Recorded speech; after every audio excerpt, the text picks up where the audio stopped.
নমস্কার বন্ধুরা, আজকের এই ভিডিওতে আমরা এমন একটি গুরুত্বপূর্ণ বিষয় নিয়ে কথা বলবো যা শুধু দেশের অর্থনীতির সঙ্গে নয়, আমাদের প্রত্যেকের দৈনন্দিন জীবনের সঙ্গেও জড়িত।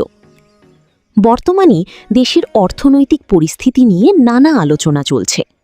আন্তর্জাতিক বাজারে ডলারের দাম ক্রমশ বাড়ছে, আর যখন ডলারের দাম বাড়ে তখন তার সরাসরি প্রভাব পড়ে ভারতের অর্থনীতির উপর।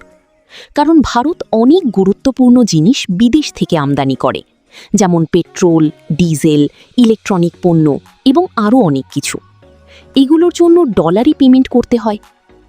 এই পরিস্থিতিতে প্রধানমন্ত্রী দেশবাসীর কাছে একটি সচেতনতার বার্তা দিয়েছেন।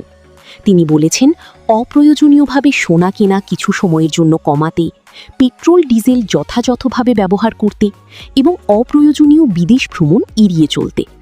কারণ আমরা যখন বেশি সোনা কিনি বা বিদেশে অতিরিক্ত টাকা খরচ করি, তখন দেশের বৈদেশিক মুদ্রার উপর চাপ বাড়ে। আরেকটি বড় বিষয় হলো, যদি ডলারের দাম আরও বাড়তে থাকে তাহলে ভবিষ্যতে দেশে মূল্যবৃদ্ধি বা হাই ইনফ্লেশনের সম্ভাবনাও তৈরি হতে পারে। তখন সাধারণ মানুষের খরচ অনেক বেড়ে যাবে। পেট্রোল ডিজেলের দাম বাড়লে পরিবহন খরচ বাড়ে, আর পরিবহন খরচ বাড়লে বাজারে সব জিনিসের দাম ধীরে ধীরে বৃদ্ধি পায়। তাই এখন সময় এসেছে একটু সচেতন হওয়ার। অপ্রয়োজনীয় খরচ কমানো, দেশের সম্পদের সঠিক ব্যবহার করা এবং অর্থনৈতিকভাবে দায়িত্বশীল হওয়া খুবই জরুরি।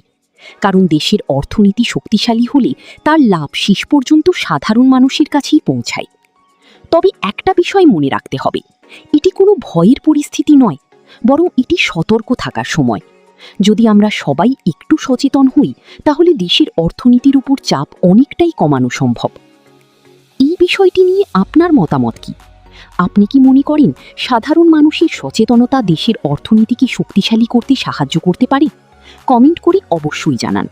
ভিডিওটি ভালো লাগলে লাইক, শেয়ার এবং সাবস্ক্রাইব করতে ভুলবেন না। ধন্যবাদ।